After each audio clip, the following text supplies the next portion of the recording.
have you ever heard of NFTs? Well, I have a buddy who is actually working on NFTs and creating his own, and we're going to learn firsthand what that experience is like. But first, if this is your first time here, what's good? My name is Sam, and for those of you who are returning, it's good to freaking see you. Brian, what's good, brother? I haven't seen you in a while. How you doing? What's up, brother? Yeah, man, it's been too long, especially considering we only live a half hour apart. We're due. Yeah, you went all the way up to New York, right? Or Connecticut for a little while, right? Yeah, I'm back. Been back for a little bit. I've just been grinding really hard with all of my projects, and a lot of people say that they're doing a lot of hard work sometimes, and it's not quite that. But my work weeks are quite extensive right now, so everything's going great though. I'm stoked. I'm back. I'm doing a bunch of work here for the next couple of months here in Tampa. Hopefully we can link up and do some stuff, and then I'll be back to the north to do some more stuff up there. But kind of snowbirding it right now. So and by the way, for everybody who watching, today is Christmas Eve. So thanks for taking the time. I appreciate you taking the time. Absolutely, and happy holidays to you and yours, my boy. Thank you. Okay, so I know that you've got into NFTs recently over the last several months, right? I have. Yep. Can you talk about like what it was like when you first got into there, and then what's your experience been over the last couple months? Have you got into it? So just to like a brief background about like my crypto and NFT knowledge is I used to play poker professionally online. I used to stream on Twitch. That's how I first got introduced to crypto in general. Bitcoin, still kind of like in its infancy at that phase, was the way that poker players, specifically online, could get their money to and from the bank to the apps that you were allowed to play on, because there was a huge event called Black Friday in poker where the government stepped in and stopped it basically was a huge regulatory event, and they stopped banks from allowing those transfers. So Bitcoin, not really intended for that purpose, but basically allowed the door back open because it wasn't regulated at that time, and they weren't sending fiat from your bank to another bank. So it really wasn't against the law for these companies to kind of come up and continue doing business because they weren't breaking the law. Frankly, it was a gray area, and to this day, it still remains that way. And the Bitcoin, which I would cash out to purchase things or whatever, I then converted that to fiat with all sorts of swaps and stuff like that. And I ended up cashing out 5 Bitcoin at the time, which I was playing with, to kind of get into videography, which has kind of led me down this path further. I still have the camera. It's over here. So that's my 5 Bitcoin camera right now. I'll never get rid of it. Time frame, right? So with the stuff where they stopped that was early 2011, 12, or 13, right? Yeah, this was a while ago. So I had been playing then, and I kind of stopped, and I kind of just wanted to get back into it. I was dealing poker, and I was also living with a roommate who was a professional, and I just kind of got back into it because he really had a very high game theory IQ, which is kind of the crypto is loosely based around game theory and things of that nature. So all this stuff is just advanced level math. So he had a lot of Bitcoin. Like, I want to say he had almost 100 at one point. He was playing very big games. And he is still playing it professionally. I jumped out and got into the creative scene, but basically I figure I had 4 or 5 Bitcoin. I had 5, I believe it was 5 Bitcoin at that time, which was worth a couple $1,000. It was worth like 400 to 500. Bought my first camera, but I started noticing when I was cashing out, I would cash out a certain amount, and then it would be worth more or less than I cashed out. So it was functioning kind of like a stock, and I was like, "Ooh, that's interesting." And a couple of times I got lucky and I ended up making more money than I had cashed out. So I was like, oh, this is kind of interesting. So that was like my first experience with crypto. I didn't really understand it or appreciate it. I just knew it was the way that, it's this magic internet money that is allowing us to do this stuff. So fast forward 2018. So several years later, I started watching a great YouTube channel called Altcoin Daily. As well as Data Dash and Kevin Spenson. So if you want to kind of put your viewers onto that, this is how I started learning. And they put out advanced level, trading analysis all the way down to like beginner stuff, altcoins, all these things you can kind of get into. And then over a couple of years of following them, I really noticed that the information that they were putting out became some of the top players in the crypto space. So these guys were early and they were putting out pertinent information into the DeFi space that ended up becoming really big, like blue chip, crypto technologies that were paving the way of the future. And at first, when I started getting into NFTs, I was aware of what they are. I'm in a crypto group with a lot of high intellect people, and we discuss, theories and come up with, thesis on why something will, fail or not fail. And we thought it was pure mania.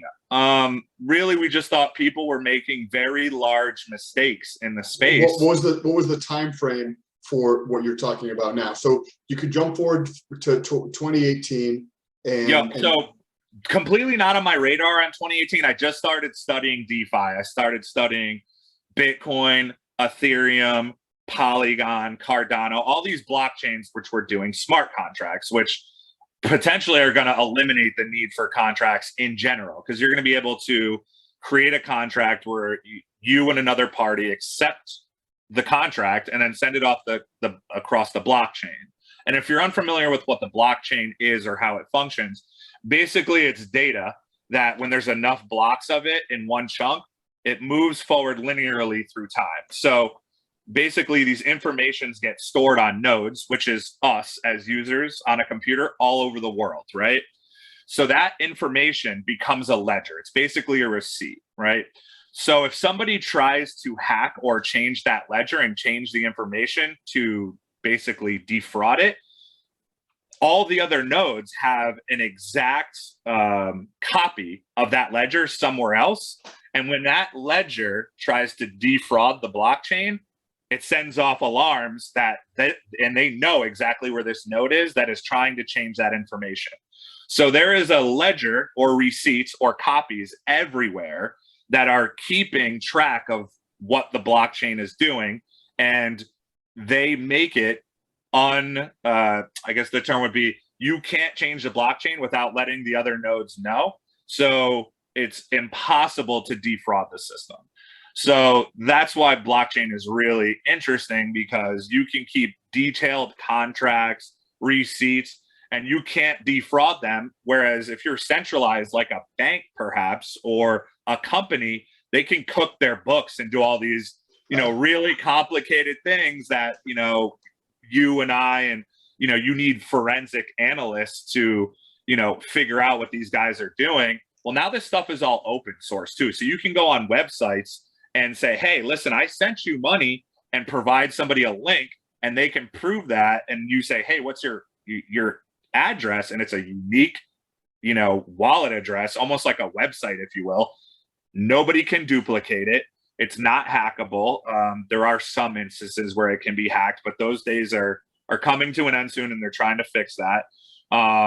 But basically, they're just keeping receipts on people, and when you just sorry to interrupt for a second. When Ryan says hackable, that's like hackable as in like your bank account is also fucking hackable, right? Correct. So, like, it's not saying that there's a giant risk with it. He's just it's way safer than a bank account in terms of if you correct. So it is possible if somebody were to get control of 51% of the network, then they could defraud the nodes, which means the nodes that are sending information from one node to the other, basically verifying it.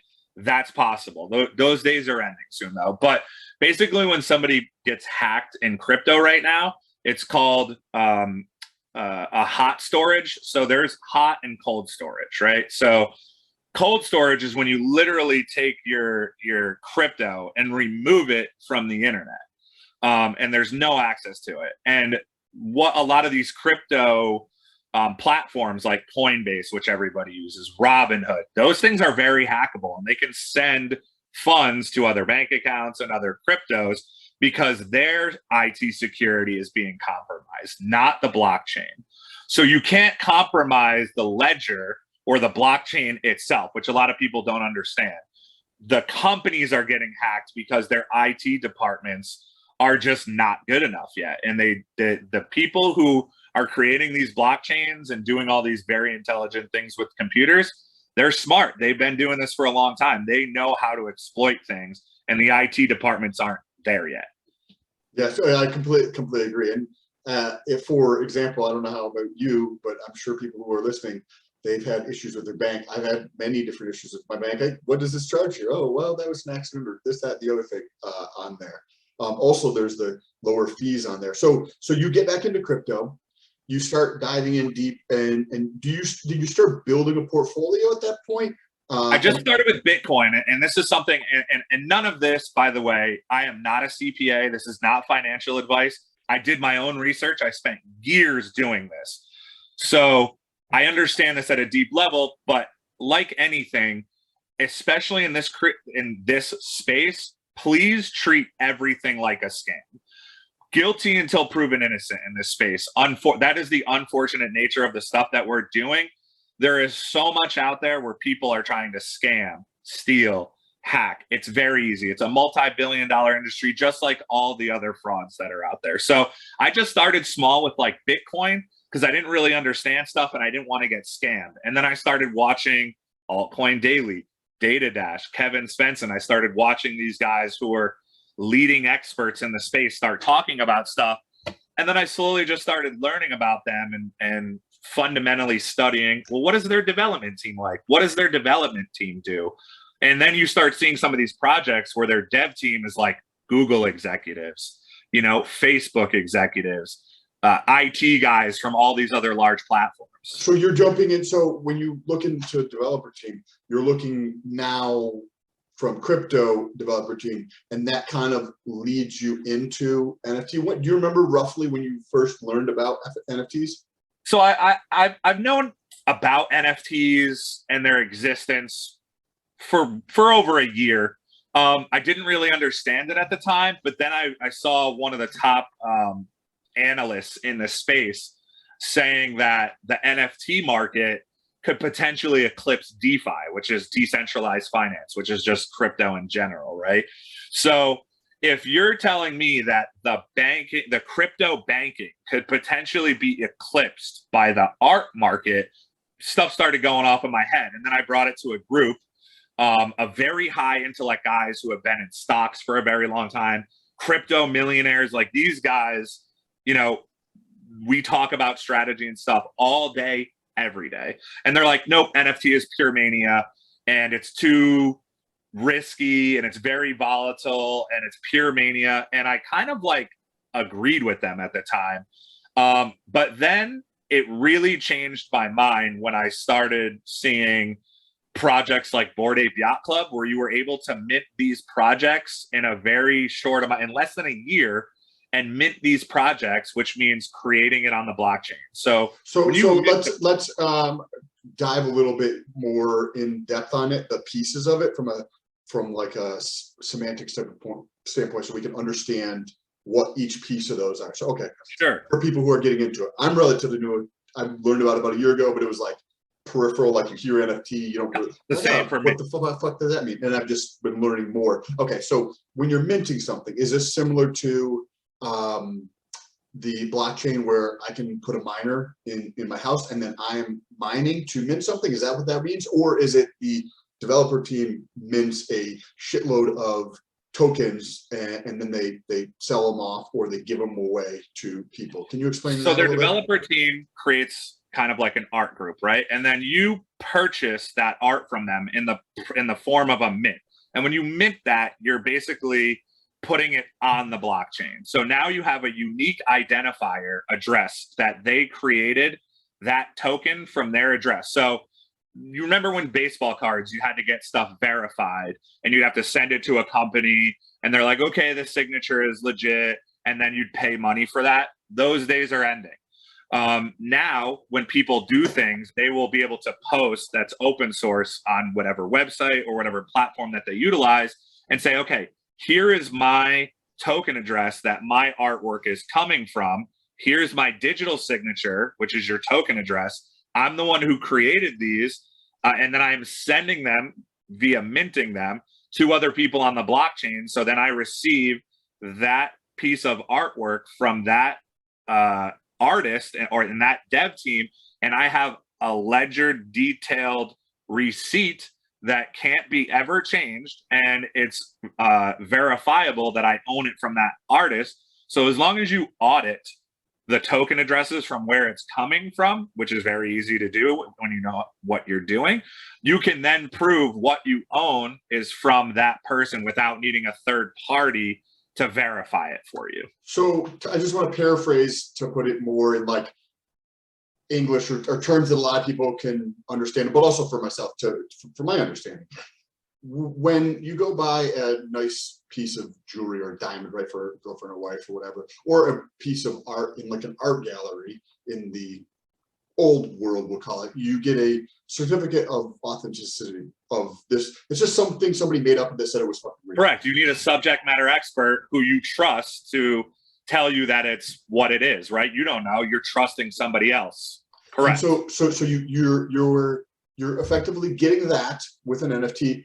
But in addition to that, when I bought this place here, I file paperwork with the Registry of Deeds in Clearwater, and a piece of paper goes on file that says this property is owned, you know, in this LLC, and that I own that LLC, right? That's all there. So you're getting a certificate of authenticity with the NFT, plus on the blockchain, you're getting this deed, effectively this title that says this thing here that says it's real belongs to the holder of that sand.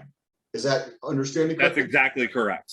Okay, awesome. So you're learning. It's an unchangeable receipt where you can prove authenticity like that without needing a third party to trust. So the trust is created between the two parties rather than needing a third party trust authenticator. Okay, this artist, you know, is their token address is this. Is this art from that token address? Yes, it is. Okay, the trust is built there. That's all you need. It's a trustless system where you don't need a third party authenticator. And a lot of people are like, oh, well, I can just screenshot your NFT. You absolutely could. But then when you go to potentially ever show that to somebody where it would potentially hold value, A, you need to put it on the blockchain. 2, you're committing copyright fraud. And 3, it wouldn't be the same token address because it'd be your unique wallet identifier and it would not match the creator of the project. So there's all these steps. Like, yes, you could screenshot something and yes, you could hold it. But at the end of the day, it's not a proof of ownership, which is what the most important part of NFTs are.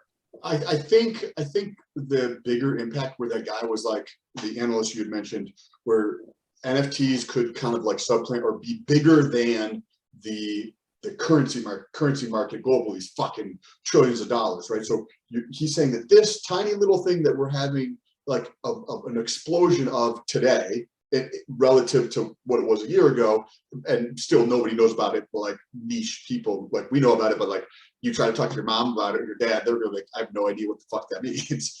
And but some people have heard about it, but they don't understand what it is at all. And so I think the biggest thing, from my understanding, when I'm trying to explain it to people, to show them like the screenshot, and because I get that, right? But then I'm like, well, I don't think actually that's the biggest impact it's going to create, because I saw this guy, he was in England, and he sold as an NFT some arbitrary art that he created with the contract, the smart contract behind it, that any holder of those tokens, so I view, and correct me if your perception of this is different, but the token is kind of like a way to turn anything into a financial asset, as in like similar to shares in a company. And so he sold tokens, that holders of those tokens they got the piece of art, but the contract behind it was that they get 10% of his earnings for the next 3 years. And that attachment piece behind it is like, holy fuck. So what you're referring to is called utility. So artwork and NFTs can provide utility outside of just the artwork itself. So fast forward back to when I mentioned Bored Ape Yacht Club, which is why I now think this entire space is fascinating and is driving me into creating my own project is I saw, number one, the speculative value is really interesting, right? But it can be more than that, and it is more than that. So Bored Ape minted for a couple $100 less than a year ago, and now you see celebrities and huge influencers buying these things. Same thing with CryptoPunks. These things were not crazy amounts of money when you wanted to first purchase them and mint them, and now the floor of the cheapest Bored Ape collection, which is literally just a piece of artwork that's a picture of an ape, is worth hundreds of thousands of dollars. Incredible. So started as a couple $100, $1,000, and now you are paying hundreds of thousands of dollars to possess one. And you'd ask yourself, well, why would I ever do that? It's just so. And when I try to put this into perspective for other people, it's two things. First, the art aspect of it, right? I don't particularly agree with the fact that people value baseball cards the way that they do. They don't have that value to me, nor Pokemon cards for that instance, Stamps or Beanie or Babies, or keys, or fucking correct. Or fucking It doesn't change the fact that people do value it that way. And if you don't respect that, then you are potentially losing out on potentially speculating on that market. And while you don't understand it and potentially don't agree with it, it doesn't change the fact that it still exists. And that's where I made my first kind of mistake, because Bored Ape was on my radar, and I went to the group and said, hey, listen, this looks kind of interesting. And they kind of said it was pure mania. And I was like, I agreed with them at the time and didn't end up getting one. And now fast forward, the shittiest one is hundreds of thousands of dollars, and they're going for millions. And CryptoPunks has sold for 10 million for one piece. That's just the speculation on the art. And then there's another piece. Two questions on that. Okay, so when you said a couple minutes ago, you said minting the project you were just talking about, the monkeys or whatever, right? Minting it, that would be just the way basically you used just it, buying, and then they're sending it to you on the block. Awesome. The second thing was, is there a smart contract of some sort behind that where there's something in the physical world, or is it strictly just the art piece? So now you're getting to my second part. So now you have utility. So this is your utility. So the smart contract, which is attached to your token, which is part of the NFT, gets sent to you, and you have a literal wallet address that your MetaMask holds that is unique to you. And then Bored Ape now is doing all sorts of projects where holders get real world utility. So they throw yacht parties in Miami that is very exclusive, and they're doing other projects. And also, I don't know if you heard of this, but Bored Ape just partnered with Adidas, and they just launched a mint that shut down OpenSea.io, which is the largest and one of, if not the largest, NFT platforms for purchasing NFTs in the world. That process of them releasing those NFTs for the Adidas Bored Ape collection shut down the site. They sold out. And then if you purchased one of those mints, you can now receive clothing that is exclusive to Adidas and Bored Ape.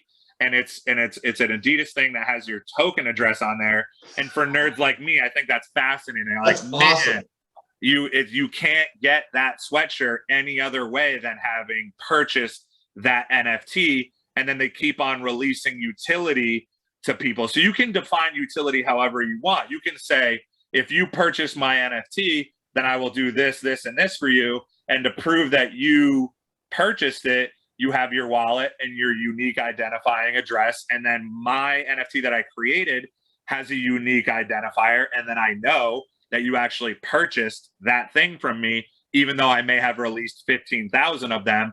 We can verify that you purchased that from me. And then I in theory, owe you whatever utility I promised to. So a lot of projects are doing some very interesting things where the utility is, exclusivity to some of these events. I purchased another one called Apes in Space from Takeoff, which is a hip hop artist that's part of Migos, who a lot of people are aware of. And they're creating a concert in the metaverse where if you own one of those, you can attend the first hip hop concert that's going to take place in the metaverse. And then you'll be able to do things in real life with the ownership. So It's Can you really two things. Can you add to, and that's all possible because what we just talked about prior to this, the authenticity to know that that piece is real, right? Like you can't Correct. create a fake piece of it. And then Correct. the deed piece of it, as in the ownership, the title, smart contracts. you know that it's real and you know that Sam owns it. Okay. So, maybe we can do another video actually separately, completely about your project, because we've been talking about a lot of other stuff. But I think that what you're talking about with the thing with the Adidas, I just peripherally across my saw that last night, I think, or today, or whatever it was. It happened recently. Super, super interesting stuff. Nike also just did the same thing. A few days later, they partnered with a huge studio, one of the larger studios. So I think you're now going to see some of the top performing NFT projects currently, as well as the ones who are going to potentially have valuable projects moving forward, partnering with large brands to bring real world utility. So that's kind of what I'm doing with my NFT project. We're going to provide real world utility that's really interesting, and I think a lot of people will dig. It's unique to what anybody is doing in the space right now, maybe other than one other project that I also purchased myself, I'm in a part of, which kind of motivated me. For anybody who is kind of interested in what NFT projects I'm in right now, I own Apes in Space. I am about to jump into Hate Beast. So before you go through, so because people who are watching this are probably not as deep in as you are. So I think giving a little bit of context potentially could be super valuable to understand the thinking, but also like what is so cool about that to you that you get the value out of that? Where's the utility, as you're using the word, to you in these before projects? I even speculate on whether it could have value or not, I only purchase stuff that I think is cool.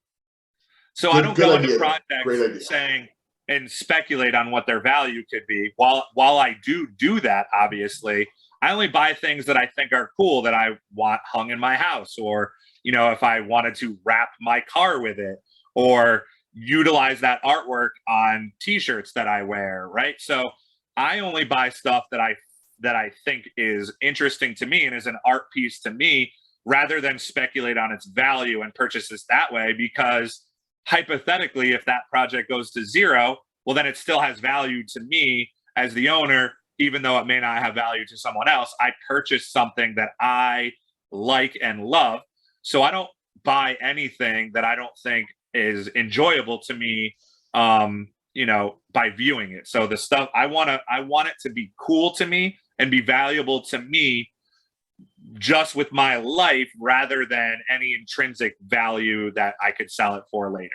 So I generally buy multiple of them so that I like them because I want to keep one of them at least. And then if I think they potentially have speculative value, I will then potentially sell the other one so I can always keep the one that I like the most. So that's what I do. I only buy stuff that I say, that looks really cool. That's something I would enjoy. If you look at my Instagram photo, it's literally a picture of an ape that has on FPV goggles, which is part of my career choice, right? So that fundamentally is cool to me. I think that's very fascinating, and I'm willing to pay for that to purchase somebody's art. So I recommend anybody who does that, buy stuff you like, and then do research on it, on whether you could potentially speculate value. Okay, question. So when you go through and you're looking at a project, do you prefer or tend to go towards projects that are more have an underlying piece to the contract where you see that? Or is it just like, oh, this shit is cool in terms of the design of the picture, the art? Or is it, you're like, that art's cool, but this is like the thing that you're like, the piece where you're like, damn, this is the piece that I think is super interesting? Ideally, they have all of it, right? So they're the entire package if I want to like speculate on value. So A, they're cool to me. B, they're providing some utility. And then 3 is like their development team, right? So you want, number one, it should just be important to you because you value it as like anything you put in your house, whether it's, rocks from the beach or shells or any kind of artwork that you like, you see it for some reason, it's entertaining to you, you value it, you're like, I want to hang that because I enjoy looking at it, right? that should be the same thing, right? Before you do any kind of speculating, you know, if you go on OpenSea.io and look at those projects, you know, don't buy any of the ones that like are just, you know, don't speak to you. First, let them speak to you. Then you can do research on what do they offer for. So there's really multiple forms of utility now. There's real world IRL, and then it's going to be the metaverse, which is for people who don't really understand what the metaverse is right now and what it's going to become. Highly suggest watch the movie Ready Player One by Steven Spielberg. I truly believe at my core that our future of humanity is moving that way. Interesting. I've never heard the movie or whatever, but Highly recommend watching it. It's interesting. Okay. And then what are some of the most interesting contractual pieces that you've seen or unique creative ways of utilizing them? The most interesting piece to me right now is Meta Legends. It has some of the best artwork I've seen in the entire planet. It has some very interesting utility.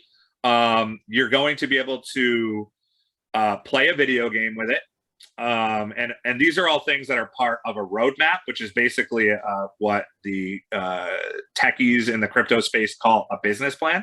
So it lays out what is going to happen over time based on the funding that happens from them getting their capital from releasing the mints, right?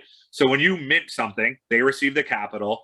And then if the dev team is not fraudulent and keeps to their word, so you're kind of buying effectively small pieces of equity in a startup company by funding them. And they say, when you fund us, kind of like, you know, a Kickstarter or something like that, then they will go and do the next piece of their roadmap, which then they're able to potentially release another mint, capitalize again, and move on from their roadmap. So Meta Legends is going to buy space in the metaverse. So they're going to buy land.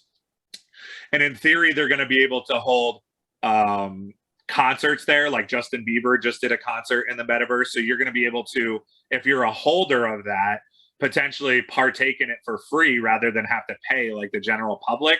There potentially could be e-gaming events that take place in the metaverse. You may be able to watch IRL sports like in a stadium with a bunch of people where that game is taking place down in the, so in theory you could put on a headset where you are watching a real world basketball game that looks like people taking place in the metaverse while you're in a digital stadium with people around you that are also alive. And while you're going with your buddies. So like Ryan and I could go to the same concert or sports thing, and I'm here in Clearwater and he's in Tampa, and yet in the stadium we're sitting next to each other like talking. Correct. And you'll be able to look around in 3D space. And then it's also moving forward at such a pace that you're going to be able to stand on platforms like a treadmill that are omnidirectional that let you walk. And we, in theory, could walk on them and then walk around the stadium, and it will have 3-dimensional depth. So we are rapidly moving towards this faster than anybody anticipates. So if you think about where we came from in Atari, 20 something years ago to where video games are now with Unreal Engine 5, it's been a very linear curve, right? Now, where we go from here in the next 20 years is going to happen exponentially faster.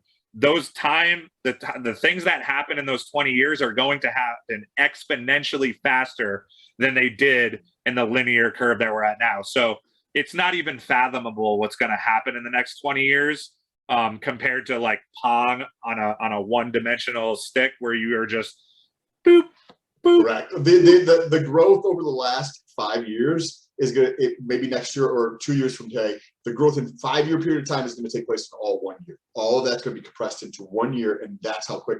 Okay. Can you? So we're going to compound faster than we've previously done, and I don't think a lot of people understand that or are frankly ready for it. At all. Okay. Can you give us a 60-second kind of elevator pitch on preview for another video on your specific project?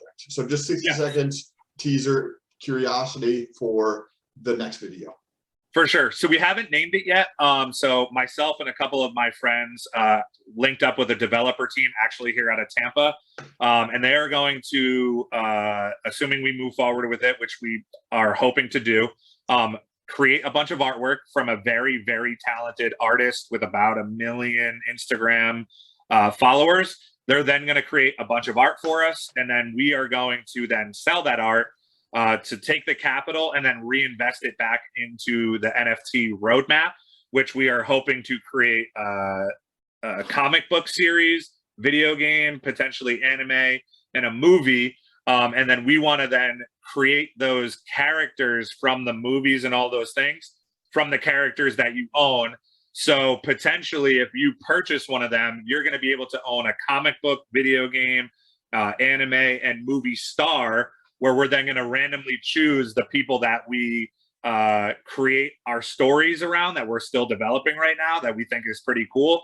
You're going to be able to potentially buy future pop culture stars. So picture owning Goku from Dragon Ball Z, or owning Nemo from Finding Nemo before they become that. So you're kind of kickstarting owning future movie stars and things of that nature. So that, and then we're going to apply a bunch of other utility to it. We're going to add a crypto technology to it and a governance system. So potentially how much you own, you'll be able to influence how the program and the storyline moves forward through time. Oh, that's going to be a beautiful project. I remember chatting with you several months ago, and you had expressed that you thought something, doing like a new movie project, as in like having a budget of a couple $1,000,000 to do a really amazing, highest quality you could do in a movie would be a fun project to work on. And it looks like you're moving towards. We're moving in that direction. Yep, I'm kind of reverse engineering that dream right now. So these things are not cheap, so we are still funding it and stuff, and moving assets around that I have in my portfolio, and talking to a couple other people who I'm friends with that have capital, and trying to kind of lower my risk, because there's always the chance that it just fails, right? And then we spend tens of thousands of dollars to do that. But we feel that the future for the NFT space is really bright. I got a couple of very creative guys developing the story for me. The artist is unbelievable. And we think we can do really cool justice to the project. And we're talking to a couple of really big influencers who are potentially going to help to market it.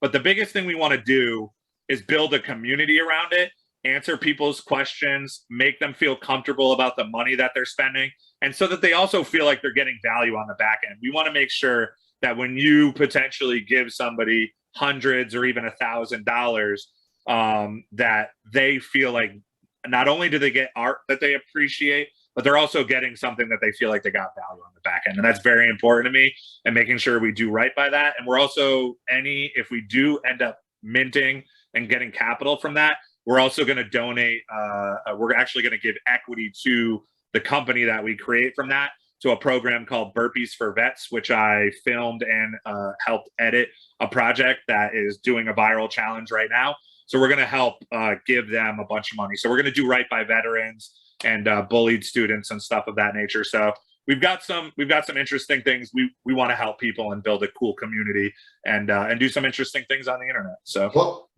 Ryan, I acknowledge you for taking those steps towards your dreams. Like I think everybody should. And if anybody has stayed here till the end, want to reward you for staying to the end, if you send me an email at sam@letstalkpeds.com, the first 3 people get a free call. We can chat about whatever you want, whether it's fitness related or business related or NFTs. So reach out there. Ryan, if somebody wants to reach out to you, what would be the best way for them to contact you?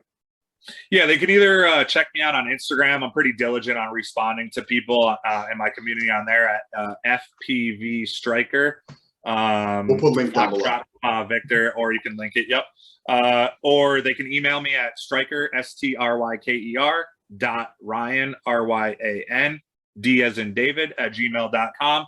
And I'm pretty active on responding to people. I get a lot of people reaching out to me on my crypto Instagram or my FTB Instagram and asking me a lot of questions. But I just want to leave everybody with this.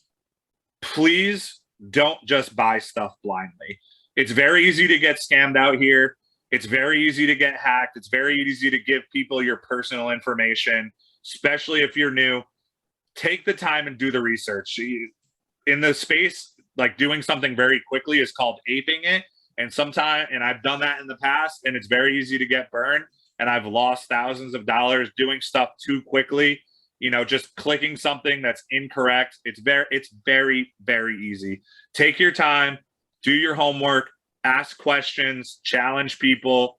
Unfortunately, this space is so new, it's guilty until proven innocence. And until there is, a better business bureau for crypto and the space in general that can protect people, which is being built but doesn't exist, please protect yourself, guys. I don't want people to come in here thinking you're going to make $1 million in a year. While that is possible, not taking your time is the quickest way to lose it. So please, please, please do your homework, protect yourself, ask questions, join communities. There's unlimited information out there. Please go look for it. Thank you for your time, Ryan. And you guys make sure you subscribe or follow if you're watching this on Instagram or on Facebook, so you can catch the next episode with Ryan, where we dive a lot deeper into the details of what the project is working on. Thank you, sir. Appreciate it. Appreciate you.